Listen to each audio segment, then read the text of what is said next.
CBSE world में आपका स्वागत है। तो हम क्लास 10th साइंस का चैप्टर नंबर 10 पढ़ रहे थे, जो कि है लाइट, रिफ्लेक्शन एंड रिफ्रैक्शन। तो ये हमारे लेक्चर नंबर सेकंड है, यानी सेकंड क्लास है ये। अगर आपने पहला वाला लेक्चर नहीं देखा है तो ऊपर जो आई बटन बनकर आ रहा है वहां क्लिक करेंगे तो आप वहां से फर्स्ट लेक्चर देख सकते हैं।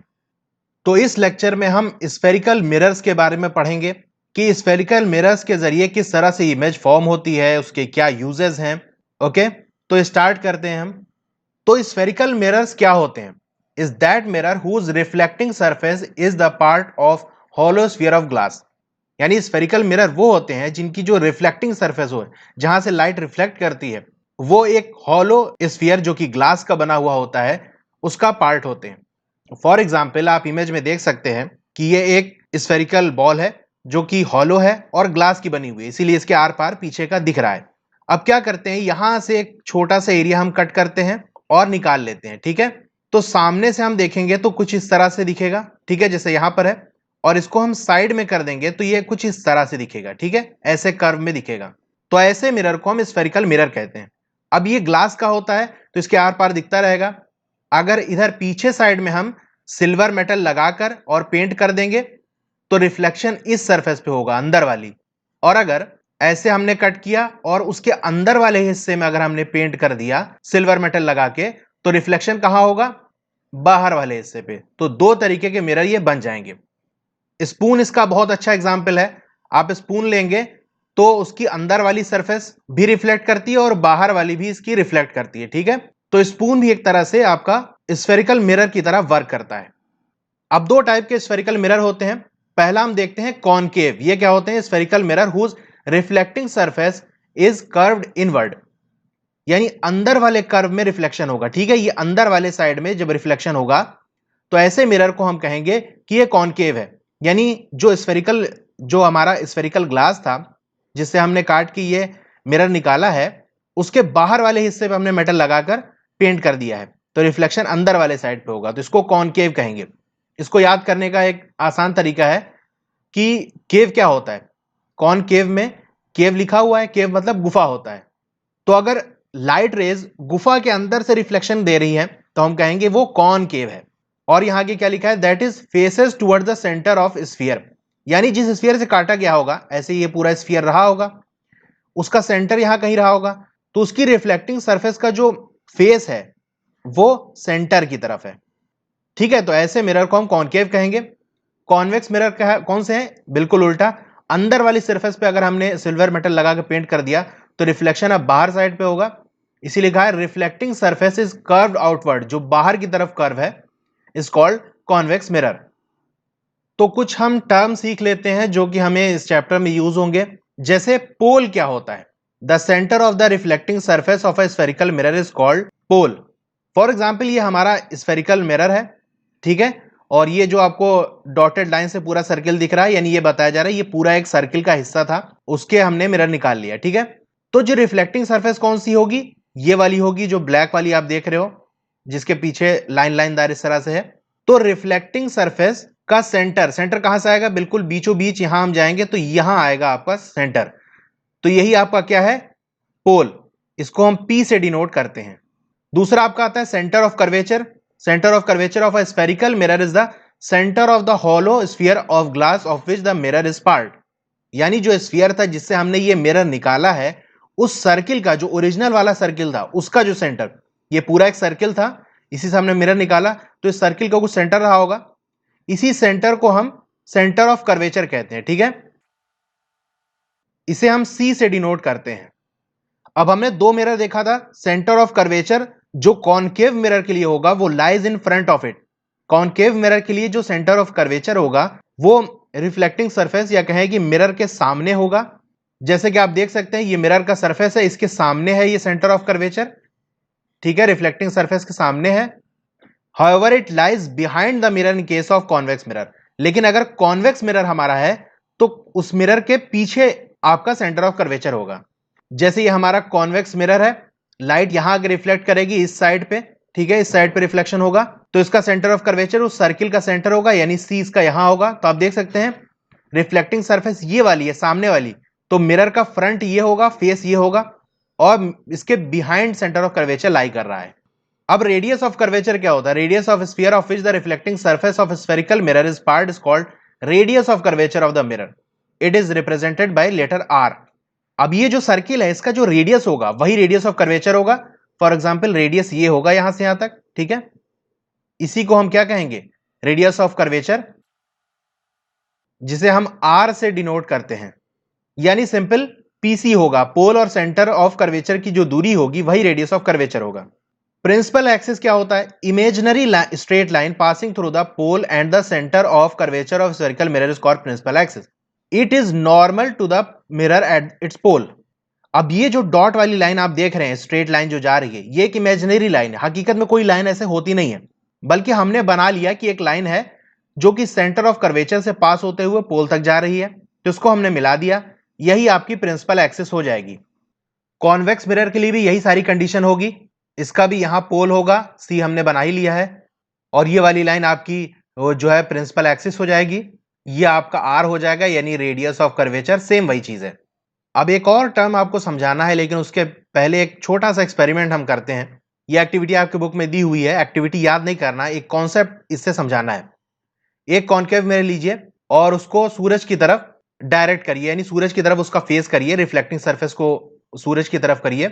अब जो सन की लाइट है उस पर टकराएगी, टकराने के बाद वो रिफ्लेक्ट होगी, तो उसके रिफ्लेक्शन को एक शीट ऑफ पेपर पे ऑब्टेन करने की कोशिश करिए। फॉर एग्जाम्पल ऐसे हमारे सामने ये सन है, ठीक है, और यहां हमने एक कॉन्केव मिरर ले लिया।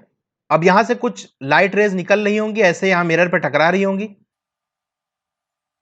अब ये टकराने के बाद किसी डायरेक्शन में जाएगी, तो कॉन्केव मिरर की खासियत ये होती है कि अगर लाइट रेज पैरेलल आ रही हैं तो उनको वो कन्वर्ज कर देगी। कन्वर्ज का मतलब एक पॉइंट पे ले जाकर सारी लाइट रेज को मिला देगी। किस तरह से मिलाएगी? जैसे ये ऊपर वाली लाइट टकराई और ये यहां चली गई, नीचे वाली गई, ये भी आकर यहां पर ऐसे किसी एक पॉइंट पर मिल जाएगी, ये लाइट रे भी आकर यहां ऐसे मिल जाएगी, और ये लास्ट वाली भी ऐसे आके यहां मिल जाएगी। तो एक पॉइंट ऐसा होगा जहां ये सारी जो पैरेलल लाइट रे थी वो कॉन्केव मिरर से टकराने के बाद मिल जाएगी। तो आप शीट ऑफ पेपर को आगे पीछे करेंगे तो वो पॉइंट आपको मिल जाएगा। तो आप देखेंगे अपने शीट ऑफ पेपर पे एक ब्राइट स्पॉट आपको मिलेगा, ठीक है, यानी एक सर्कल सा मिलेगा जो कि बहुत ज्यादा उसमें रोशनी ज्यादा होगी। थोड़ी देर इसको और रखे रहेंगे तो यहां बर्निंग स्टार्ट हो जाएगी, यानी जितनी हीट और लाइट आ रही थी वो सारी मिलाकर एक पॉइंट पर इस कॉन्केव मिरर में पहुंचा दिया। यानी इसने क्या काम किया? सारी पैरेलल लाइट को एक जगह फोकस कर दिया। फोकस का मतलब क्या होता है? जैसे कहते हैं नहीं, पढ़ाई में फोकस करो, तो फोकस का मतलब ये है कि सारा इधर उधर ध्यान ना लगाओ, बल्कि पढ़ाई की तरफ फोकस करो। तो जिस पॉइंट पे ये सबको मिलाता है इसी को हम कहते हैं फोकस, ठीक है। तो अब इस टर्म को हम देख लेते हैं। Principal focus of concave mirror. Concave mirror के लिए प्रिंसिपल फोकस क्या होगा? A number of light rays parallel to the principal axis. जैसे हमने देखा कि अगर लाइट रेज पैरेलल हैं प्रिंसिपल एक्सिस के, falling on a concave mirror meets या कन्वर्ज, कन्वर्ज मतलब मिलना होता है, मीट का मतलब वही होता है, at a point on the principal axis of the mirror. एक पॉइंट होगा प्रिंसिपल एक्सिस पे ही, वहां पर मिलेंगी। This point is called the principal focus of a concave mirror. जैसे लाइट रेज यहां गई, टकराएगी, ठीक है, ये लाइट रे भी ऐसे जाएगी, टकराएगी, इस साइड भी ऐसे, ये सब पैरेलल है प्रिंसिपल एक्सिस के। टकराने के बाद किसी एक पॉइंट पर आकर ये कलेक्ट हो जाएंगी। जैसे यहां है, ये टकराएगी तो यहां मिल जाएगी, ये वाली यहां मिल जाएगी, ये वाली यहां मिल जाएगी, ठीक है। इसी पॉइंट को हम कहेंगे प्रिंसिपल फोकस, या सिंपल हम कहते हैं इसे focus, focus of concave mirror. Concave mirror के लिए मिरर के सामने होगी। अब हम प्रिंसिपल फोकस को कॉन्वेक्स मिरर के लिए देख लेते हैं। A number of light rays parallel to the principal axis falling on a convex mirror appears to be diverging from a point on a principal axis. This point is called principal focus of a concave mirror. अब इस पे वही करना है कि light rays parallel आते हुए इस पे टकराएंगी, ठीक है। टकराने के बाद ये दूर जाना शुरू कर देंगी, डाइवर्ज होना शुरू कर देंगी, और ऐसा लगेगा कि ये किसी एक पॉइंट से डाइवर्ज हो रही है। फॉर एग्जाम्पल इसको मैं अगर पीछे बढ़ा दूं तो देखने वाले को लगेगा कि ये इस पॉइंट से, यहां इस पॉइंट से ये लाइट रेज निकल रही हैं, चाहे ये ऊपर वाली हो या दूसरी वाली हो, ये भी ऐसे जाएगी, ठीक है। और इसको भी हम पीछे अगर बढ़ा दें तो ये पूरी स्ट्रेट रहेगी, ठीक है। और इसी तरीके से यहां से भी और यहां से भी, ये लाइट रे ऐसे टकराने के बाद इधर चली जाएगी और ये लाइट रे भी टकराने के बाद इधर चली जाएगी, लेकिन देखने से ऐसा लगेगा कि एक पॉइंट है मिरर के पीछे, वहां से ये लाइट रेज आ रही है, ठीक है, निकल के सीधे। तो इसी को हम क्या कहेंगे, फोकस। इसको हम कैपिटल एफ से डिनोट करते हैं। तो कॉन्वेक्स मिरर के लिए ये जो फोकस होगा वो मिरर के पीछे होगा। तो principal focus is represented by letter F, capital F से डिनोट करेंगे हम। Distance between the pole and principal focus of a spherical mirror is called the focal length. अब यहां आपका पोल है, पोल से फोकस की जो दूरी होगी इसको हम क्या कहेंगे, फोकल लेंथ, ठीक है। इसको हम स्मॉल एफ से डिनोट करेंगे, ठीक है। कॉनकेव मिरर के लिए भी यहां पोल है आपका, पोल और यहां से इसकी दूरी क्या हो जाएगी, ये आपका फोकल लेंथ हो जाएगी और ये स्मॉल एफ से डिनोट होगा। Relationship between the radius of curvature and focal length of a spherical mirror. Radius of curvature हमने देखा था कि जो सर्किल यानी जो स्फीयर का पार्ट हमने निकाल के मिरर बनाया था उसका जो रेडियस होगा और उस फोकस के बीच में क्या कोई रिलेशन होता है, तो हाँ बिल्कुल रिलेशन होता है। जो रेडियस ऑफ कर्वेचर है वो 2 times of the focal length होता है। यानी हमारा जो फोकस होगा ये सेंटर ऑफ कर्वेचर और पोल के बिल्कुल बीचों बीच में होगा, यहां पर फोकस होगा और यहां से यहां तक की जो दूरी होगी यही हमारा क्या होगा, फोकल लेंथ होगा, जिसे हम स्मॉल एफ से डिनोट करते हैं, ठीक है। अब अपर्चर क्या होता है, the diameter of the reflecting surface of spherical mirror is called aperture. जैसे मान ले हम ये m है और n है, तो यहां m से हमने लाइन खींची और n तक, यानी जो रिफ्लेक्टिंग वाली सरफेस है जो मिरर की, उसका टॉप और बॉटम को मिला देंगे तो यही डिस्टेंस क्या होगी, आपकी अपर्चर हो जाएगी, ठीक है। अब हम इसमें सीखेंगे rule for obtaining images formed by concave mirror. तो कॉनकेव मिरर से जो इमेज बनेगी उसके लिए कुछ रूल होंगे, उस रूल्स को हम सीख लेते हैं। पहला रूल क्या कहता है, a ray of light which is parallel to the principal axis. आप एनिमेशन में देख सकते हैं कि एक लाइट रे है जो पैरेलल जा रही है प्रिंसिपल एक्सिस के। After reflection will pass through the principal focus. जो parallel of the principal axis light ray जा रही है वो टकराने के बाद आप देख सकते हैं एफ से पास हो रही है, यानी फोकस से पास हो जाएगी। एग्जाम में ऐसे आप एरो से करके दिखाएंगे, जैसे यहां पर ये मिरर है और ऐसे यहां पर डॉटेड लाइन से ये टकराएगी और फोकस से पास हो जाएगी, तो आप एरो से दिखाएंगे किस डायरेक्शन में जा रही है, ठीक है। ये फोकस है और यहां ऐसे एम एन मार्क भी कर देंगे। दूसरा रूल क्या कहता है, a ray of passing through the principal focus of concave mirror after reflection become parallel to the principal axis. बिल्कुल पहले वाले रूल का अपोजिट। पहले वाले रूल में क्या था, पैरेलल जा रही है तो फोकस से पास हो जाएगी। ये रूल क्या कहता है कि अगर कोई लाइट रे फोकस से पास होते हुए वो मिरर पे टकराएगी तो वो टकराने के बाद यानी रिफ्लेक्ट होने के बाद वो पैरेलल हो जाएगी, ठीक है। तीसरा रूल क्या कहता है, a ray passing through the centre of curvature of a concave mirror after reflection is reflected back along the same path. अगर कोई लाइट रे सेंटर ऑफ कर्वेचर से पास होते हुए मिरर पे टकराएगी तो टकराने के बाद वो उसी रास्ते से जिससे आई थी उसी से वापस चली जाएगी।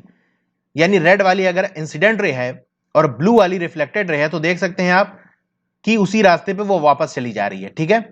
फोर्थ रूल क्या कहता है, ray of light which is incident at the pole. अगर कोई लाइट रे पोल पे जाकर टकराती है, पोल हमारा यहां पर है, पोल यहां पर टकरा रही है, कॉनकेव मिरर की हम बात करें, is reflected back making the same angle with the principal axis. तो उसी एंगल को बनाते हुए वो वापस चली जाएगी, जिस एंगल से बनाते हुए वो यहां टकराई थी उसी एंगल को बनाते हुए वापस चली जाएगी, ठीक है। एंगल आई और एंगल आर बराबर होगा। तो ये 4 रूल हैं, इनकी मदद से हम इमेज को फॉर्म करेंगे। तो अलग अलग पोजीशन पर हम अपने ऑब्जेक्ट को रखेंगे मिरर से और उसके बाद देखेंगे कि जहां रख रहे हैं वहां से इमेज किस तरह की बन रही है। पहले इंफिनिटी पे रखेंगे। इंफिनिटी का मतलब ये बहुत दूर रखेंगे जिसे हम जनरली मेजर ना कर सकें। फॉर एग्जाम्पल जैसे हम लोग अपने टाइम में स्कूल में क्या करते थे, तो हमारी जो लैब होती थी वहां पर हम लोग एक्सपेरिमेंट करते थे ये, और लैब के सामने हमारा ग्राउंड हुआ करता था। ग्राउंड जहां एंड करता था वहां ट्रीज होते थे, तो जो पेड़ थे उनकी इमेज को हम जो है इसमें देखते थे कि उस ट्री को हमने ऑब्जेक्ट मान लिया होता था, तो वो काफी दूर होता था। जैसे आपकी जो फोकल लेंथ होगी वो कुछ सेंटीमीटर्स की होगी, तो 100 या 200 मीटर्स जो है आपका इंफिनिटी के अंदर आ जाएगा। दूसरा, सेंटर ऑफ कर्वेचर से थोड़ा पहले रखी हो। पहले का मतलब ये है कि इसको आप मेजर कर सकते हो कि कहां पर रखी है। तो सेंटर ऑफ कर्वेचर से पहले तो बहुत दूर हो सकता है, लेकिन यहां पर उसकी बात होगी जिसको हम मेजर कर सकते हैं। जब एक्सपेरिमेंट करेंगे उसकी डिस्टेंस को हम बाकायदा मेजर करेंगे, ठीक है। फिर सेंटर ऑफ कर्वेचर रखेंगे, फोकस और सेंटर ऑफ कर्वेचर के बीच में रखेंगे, फोकस पे रखेंगे और पोल और फोकस के बीच में रखेंगे। तो पहला आपके सामने आता है कि अगर इंफिनिटी पे रखा हुआ है तो क्या होगा। इन सब को आपको स्केल से बाकायदा बनाना है। मेरे पास तो यहां स्केल यूज नहीं कर सकते, ठीक है, इसलिए मैं ऐसे ही बना दे रहा हूं, लेकिन आप लोग को जब एग्जाम में बनाएंगे या वैसे जब प्रैक्टिस करेंगे तो स्केल की मदद से ही आपको करना है, ठीक है। ये मिरर है, ये mn हो गया, यहाँ m हो गया, ये n हो गया, ठीक है। यहां इसका पोल होगा, तो कोई लाइट रे होगी वो आकर ऐसे यहां पर पैरेलल टकराएगी, टकराने के बाद कुछ एंगल बनाते हुए इधर से चली जाएगी। दूसरी लाइट रे आकर यहां ऐसे पोल पे स्ट्राइक करेगी और स्ट्राइक करने के बाद कुछ ऐसे जाकर यहां ऐसे चली जाएगी, तो यहां पर करीब इमेज बनेगी। तो ये पॉइंट आपका फोकस होगा, ठीक है, और यहां आपका सेंटर ऑफ कर्वेचर होगा। तो जो पैरेलल लाइट आ रही थी, आप यहां लिख देंगे एट इंफिनिटी, इंफिनिटी लिख देंगे, मैं सिंबल बना दे रहा हूं, और इन लाइट रेज को क्या कहेंगे, पैरेलल लाइट रेज, ठीक है। पैरेलल लाइट रेज आएंगी, यहां टकराएंगी और इस तरह से चली जाएंगी। इस इमेज को भी हम नाम दे देते हैं, फॉर एग्जांपल ये ए डैश हो गया हेड वाला और बी डैश हो गया। यहां पर देख सकते हैं ये उल्टी इमेज बन रही है। तो अब इसमें हमको तीन चीज बतानी है कि इमेज कहां बन रही है, उसका साइज क्या होगा, कितने बड़ी बनेगी, छोटी बनेगी, और उसका नेचर क्या होगा। पोजीशन की आप बात करें तो देख सकते हैं फोकस पे बन रही है, तो हम लिख देंगे एट फोकस। साइज की बात करें तो जो ऑब्जेक्ट होगा उससे छोटी बनेगी। फॉर एग्जांपल जैसे सन वाला केस लिया था, तो सन कितना बड़ा है, लेकिन उसकी इमेज जो पेपर पे बन रही थी वो कितनी छोटी बन रही है, तो हाईली डिमिनिश्ड बनेगी, या हम कह सकते हैं पॉइंट साइज्ड, बहुत छोटी बनेगी इमेज। उसका नेचर क्या होगा, रियल एंड इनवर्टेड, यानी रियल बनेगी क्योंकि ये मिरर के सामने बन रही है। फर्स्ट लेक्चर में हमने बताया है कि रियल क्या होता है, वर्चुअल क्या होता है। मिरर के सामने अगर बनेगी तो रियल बनेगी, तो यहां मिरर के आप देख सकते हैं सामने बन रही है। और इन्वर्टेड, इन्वर्टेड मतलब उल्टी बन रही है। जैसे इन्वर्टर होता है ना, इन्वर्टर काम क्या होता है, तो इन्वर्टर का काम उल्टा है, लाइट आ रही होगी तो वो काम नहीं करेगा, और नहीं आ रही है तब वो काम करेगा। तो इमेज यहां इन्वर्टेड बनेगी और रियल बनेगी। अब हम ऑब्जेक्ट को सेंटर ऑफ कर्वेचर से दूर रख रहे हैं, ठीक है। फॉर एग्जाम्पल ये हमारा फोकस हो गया और ये हमारा सेंटर ऑफ कर्वेचर हो गया, तो हम ऑब्जेक्ट को करीब करीब यहां रख रहे हैं, ठीक है। और ये हमारा m होगा, ये n होगा, ये होगा आपका पोल, और ये ऑब्जेक्ट को हमने हेड वाला एरो, ऊपर जो हेड है a हो गया और ये बॉटम इसका b हो गया। अब एक लाइट रे यहां से निकलेगी बिल्कुल स्ट्रेट पैरेलल, और ये जाएगी पहला रूल के अकॉर्डिंग, टकराने के बाद कहां से जाएगी, फोकस से ये पास होते हुए चली जाएगी, ठीक है। ऐसे एरो से आप दिखा देंगे कि यहां से गई और यहां से ये वापस आई और यहां चली गई। दूसरा रूल हम लेंगे वो थर्ड वाला, रूल कोई भी ले सकते हैं, चाहे सेकंड वाला रूल ले लें चाहे थर्ड वाला, लेकिन दो रूल हम फिक्स करके चलेंगे, उसी को यूज करेंगे। अगर वो यूज ना हो पाए तब हम दूसरा देखेंगे, ठीक है। तो हम ये वाला सेंटर ऑफ कर्वेचर वाला हम रूल लेते हैं, इससे हम ऐसे पास कराते हुए चलेंगे, ठीक है। ये आकर ऐसे यहां मिरर पे टकरा जाएगी, ठीक है। थोड़ी लाइन सीधी नहीं बन पाई है, इस तरह से टकरा जाएगी और टकराने के बाद ऐसे वापस आ जाएगी इसी पाथ पे, क्योंकि रूल यही कहता है। तो इमेज आपकी यहां बनेगी, ठीक है। ये आपका ए डैश हो गया, ये बी डैश हो गया। तो इमेज कहां बनी है, बिटवीन एफ एंड सी। आप पूरा लिखेंगे, पोजीशन पूरा यहां लिखेंगे, पोजीशन ऑफ इमेज जब एग्जाम में लिखेंगे तो यहां between focus and centre of curvature पूरा लिखेंगे।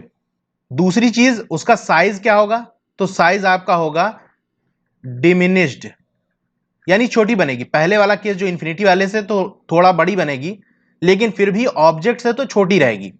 और तीसरी चीज रियल एंड इन्वर्टेड बनेगी, ठीक है। रियल बनेगी क्योंकि मिरर के सामने बन रही है, और उल्टी बनेगी, आप देख सकते हैं, क्योंकि ये टॉप वाली रे जहां मिलेगी वहां उसका टॉप बनेगा, और नीचे वाले से भी एक रे निकलेगी। चाहे आप उसको दिखा सकते हैं कि इसके बॉटम से भी एक लाइट रे निकलेगी, वैसे तो बहुत सारी लाइट रेज निकलेगी, ठीक है। यहां से इनफाइनाइट निकलेगी, लेकिन जैसे हमने पढ़ा था कि दो लाइट रेज से हमारा काम हो जाएगा और टॉप और बॉटम को पता चल जाएगा, तो पूरा ऑब्जेक्ट का आइडिया हमको लग जाएगा, ठीक है। लाइट रे तो यहां से भी निकलेगी, लेकिन उसको हमको बनाने का कोई फायदा नहीं।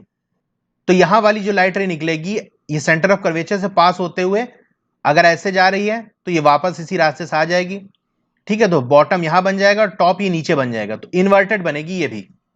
तीसरा केस ले लेते हैं, at the centre of curvature. अगर सेंटर ऑफ कर्वेचर पर ऑब्जेक्ट रखा है, फॉर एग्जाम्पल ये आपका फोकस हो गया और ये आपका सेंटर ऑफ कर्वेचर हो गया, ये आपका पोल हो गया M और N, ऑब्जेक्ट हमारा यहां रखा हुआ है।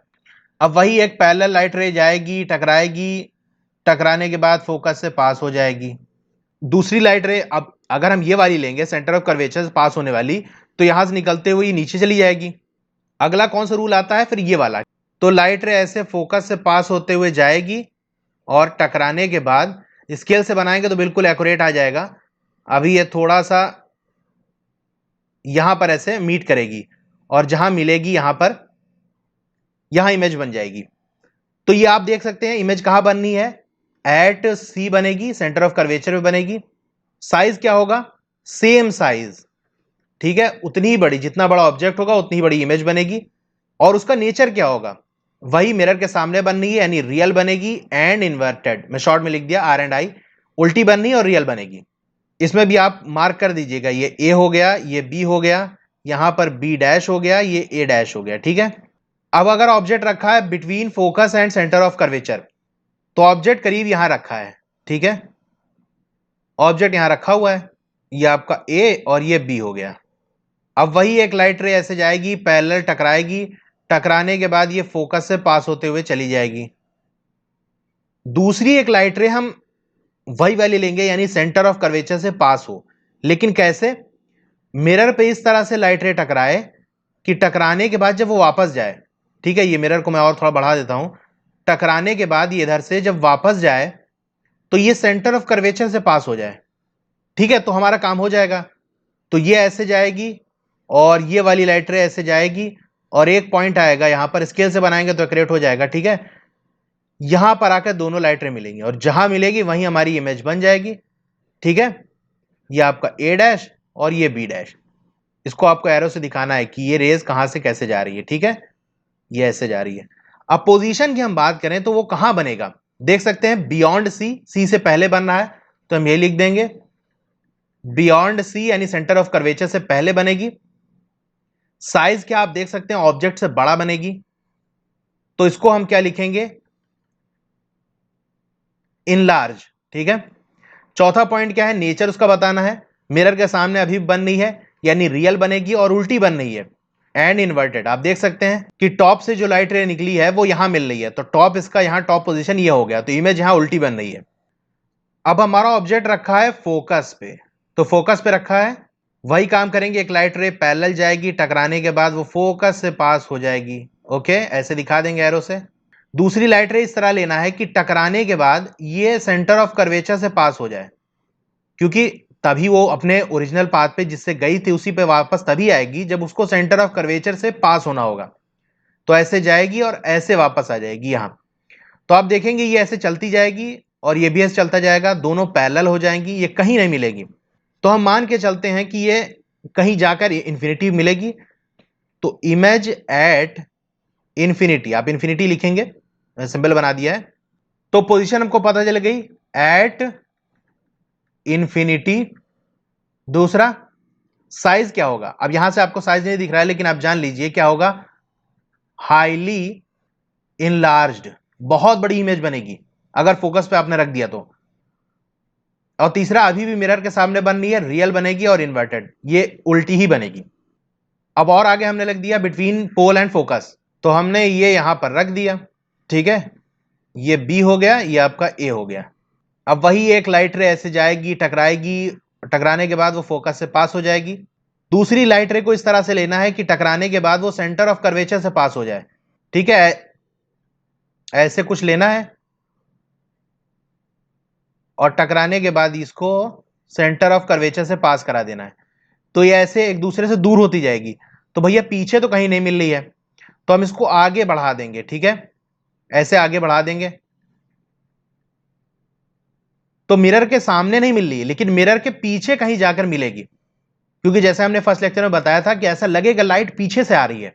तो जहां मीट करेगी ये, यानी लगेगा ऐसा मीट करते हुए, क्योंकि लगेगा इसीलिए आपकी मिरर के पीछे बन रही है, और मिरर के पीछे वाली क्या होती है, वर्चुअल होती है, उसको हम देखते हैं अभी।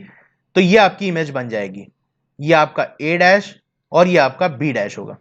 अब इमेज बन कहां रही है, आप देख सकते हैं कि behind the mirror, behind mirror, mirror के पीछे बन रही है। साइज क्या होगा, इनलार्ज्ड बनेगी। और तीसरा पॉइंट क्या है कि मिरर के पीछे बनेगी, और फर्स्ट लेक्चर में बता चुका हूं, अगर मिरर के पीछे बन रही है तो कैसी होगी, वर्चुअल बनेगी। और देख सकते हैं सीधी बन रही है, जहां मिल रहा है इसका टॉप पोजीशन वो ऊपर है, वर्चुअल एंड इरेक्ट बनेगी। इरेक्ट मतलब सीधी बनेगी। तो यहां आके कॉनकेव मिरर का ये इमेज फॉर्मेशन वाला टॉपिक खत्म हो गया। अब हम यूजर्स के बारे में जान लेते हैं। पहला पॉइंट ये है कि टॉर्चेस में यूज होता है। आप टॉर्च में देख सकते हैं ये अंदर का जो हिस्सा होता है टॉर्च का, ये कॉनकेव टाइप का होता है, ठीक है, केव जैसा, कप जैसा शेप होता है, ताकि जो लाइट रे है, कॉनकेव मिरर का काम क्या होता है, कन्वर्ज कर देना, सारी लाइट रे को मिला देना। तो यहां से जो लाइट निकलेगी ऐसे इधर उधर फैलेगी, इसको मिलाकर एक लाइट बीम बना दें, ठीक है। टॉर्च से हम चाहते हैं कि एक जगह फोकस करे, ऐसा ना हो कि लाइट पूरी जगह फैल जाए, बल्कि जहां हमको देखना है वहीं पर वो रोशनी दे।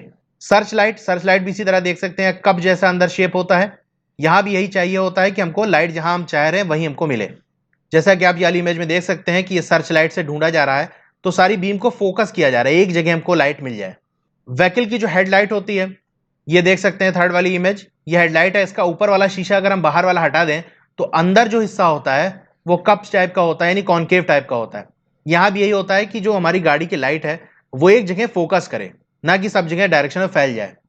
शेविंग मिरर के अंदर यूज किया जाता है ताकि हम अपनी लार्ज इमेज देख सकें, ठीक है। जब आप शेविंग करते हो तो आपका मिरर आपके बहुत ज्यादा करीब होती है, और जैसा कि हमने लास्ट वाला केस पढ़ा है कि मिरर आपके ज्यादा करीब रहेगा तो कौन सी बनेगी, इन लार्ज बनेगी, और वर्चुअल और इरेक्ट सीधी बनेगी।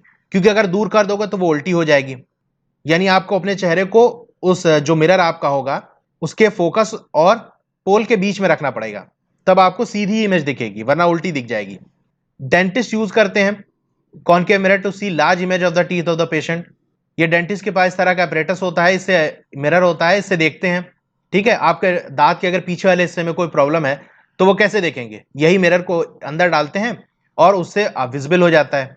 Large concave mirror are used to concentrate sunlight to produce heat in solar furnace. तो सोलर फर्नेस भी यही काम करता है। ऐसे ढेर सारा हम प्लेन मिरर लगाते हैं, लाइट टकराने के बाद वो यहां पर पड़ती है, तो यहां आपका जो है ये वाला हिस्सा जो होता है ये आपका कॉनकेव मिरर की तरह काम करता है, सारी लाइट फोकस करके यहां जनरेटर पे पहुंचा देती है। तो सोलर फर्नेस तरह काम करता है। तो इन सारे एग्जाम्पल से एक बात आपको समझ में आई कि यहां पर हमको लाइट एक जगह फोकस करानी होती है, तो हम इसका यूज करते हैं। अब हम कॉन्वेक्स मिरर के बारे में देखेंगे। पहले रूल जान लेते हैं कि क्या रूल फॉलो होगा। पहला रूल कहता है, a ray of light which is parallel to the principal axis of a convex mirror appears to be coming from its focus after reflection from the mirror. अगर कोई लाइट रे पैरेलल है, जैसे कि आप देख रहे हैं, टकराएगी, टकराने के बाद ऐसा लगेगा कि एक पॉइंट है जो कि आपके मिरर के पीछे वहां से आ रही है। आप देख सकते हैं ऐसा लगेगा टकराने के बाद, जो यहां बंदा आंख से देखेगा उसको लगेगा ये लाइट रे यहां से आ रही है, ये यहां फोकस है, वहीं से निकल कर आ रही है, ठीक है। तो पहला रूल ये कहता है। दूसरा रूल कहता है, a ray of light which is going towards the focus, यानी एक लाइट रे है वो फोकस की तरफ जा रही है, ठीक है, of convex mirror become parallel to the principal axis after reflection. Reflection के बाद जो फोकस की तरफ जा रही थी, अगर मिरर ना होता तो ये फोकस पे चली जाती, लेकिन वो टकराने के बाद पैरेलल हो जाएगी। थर्ड रूल, अरे of light going towards the centre of curvature of the convex mirror. अब एक बात ध्यान रखिए, कॉन्वेक्स मिरर का जो भी फोकस होगा, सेंटर ऑफ कर्वेचर होगा, वो सब मिरर के पीछे होगा, यानी रिफ्लेक्टिंग साइड इधर वाली है, इसके पीछे होगा। तो अगर ऐसे जा रही है, टकराने के बाद उसी रास्ते से वापस आ जाएगी। सेंटर ऑफ कर्वेचर की तरफ जा रही थी, इधर निकल जाती है अपना, लेकिन मिरर की वजह से टकराकर उसी रास्ते से वापस चली जाएगी। फोर्थ रूल क्या कहता है, a ray of light which is incident at the pole of the convex mirror reflected back making the same angle with the principal axis. तो अगर कोई लाइट रे जाकर यहां पोल पे टकराती है, तो जिस एंगल को बनाया था उसने टकराते समय, वही एंगल बनाते हुए वापस चले जाएगी, एंगल ऑफ इंसिडेंट और एंगल ऑफ रिफ्लेक्शन बराबर होगा, ठीक है। तो ये 4 रूल हो गए इसके भी। अब हम इमेज बनाते हैं। तो image form by convex mirror, इसमें 2 ही केस हैं कि या तो बहुत दूर रखा हो जिसे हम मेजर नहीं कर सकते, हम इसको क्या कहेंगे, एट इंफिनिटी, या हमारे रेडार में है जिसको हम मेजर कर सकते हैं, between infinity and pole of the mirror. इसको कहीं भी रख दो तो ये केस उसके लिए सेम है। तो ये हमारा मिरर है, एम हो गया, ये एन हो गया, ये हमारा पोल हो गया, यहां करीब हमारा फोकस होगा, ये हमारा सेंटर ऑफ कर्वेचर होगा। तो मान लेते हैं कोई लाइट रे ऐसे जा रही है, ठीक है, इन्फिनिटी से बहुत दूर आएगी, ऐसे टकराएगी यहां, और दूसरी लाइट रे है वो ऐसे आते हुए यहां ऐसे पोल पे टकराएगी, ठीक है। टकराने के बाद क्या होगी, ये वापस चली जाएगी इस डायरेक्शन में, लेकिन ऐसा लगेगा कि ये पीछे से आ रही है। थोड़ा सामने देखिए, इसको प्रिंसिपल एक्सिस थोड़ा ऊपर उठा दिया है, इसलिए बिल्कुल फोकस पे नहीं जाएगी, बल्कि फोकस से थोड़ा ये दूर जाएगी, ठीक है, ऐसे दूर जाएगी।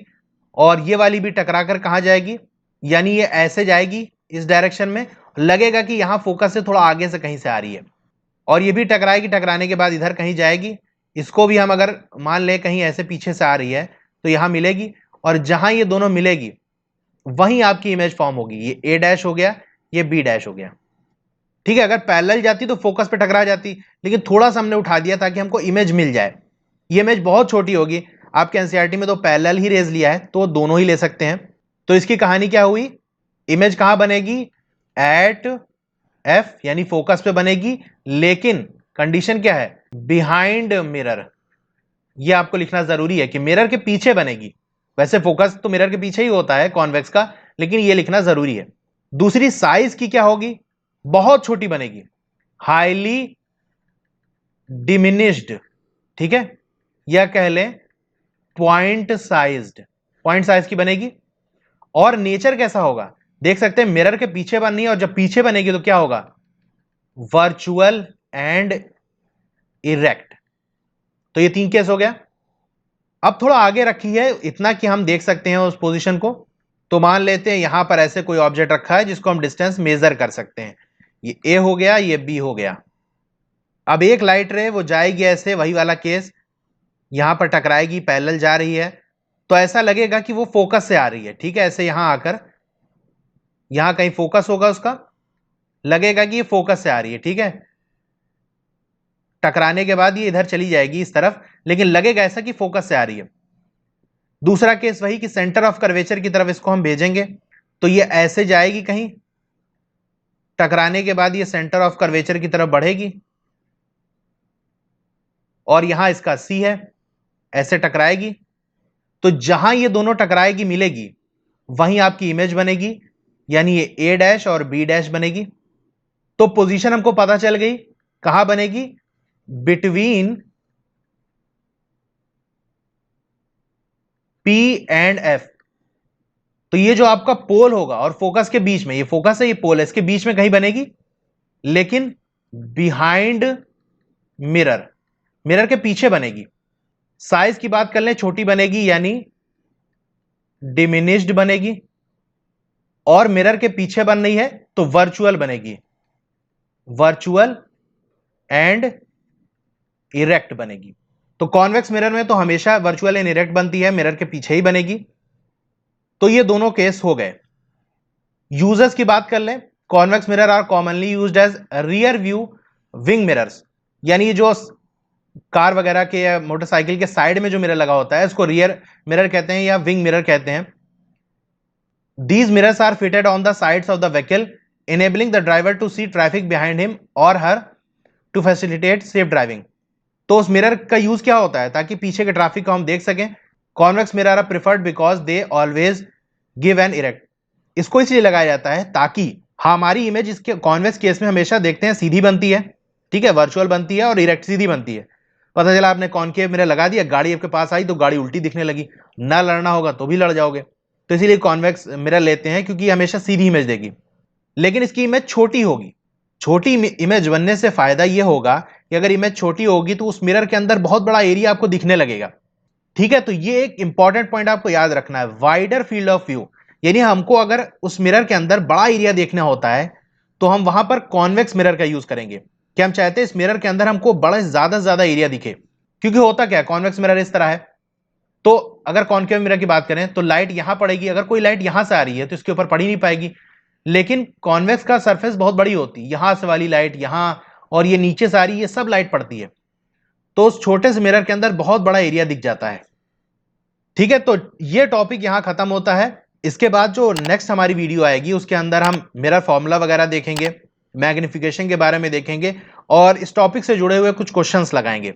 तो ये वीडियो आपको कैसी लगी कमेंट करके जरूर बताइए। अच्छी लगी हो तो लाइक जरूर करिए और अपने दोस्तों में से शेयर करिए। Thank you.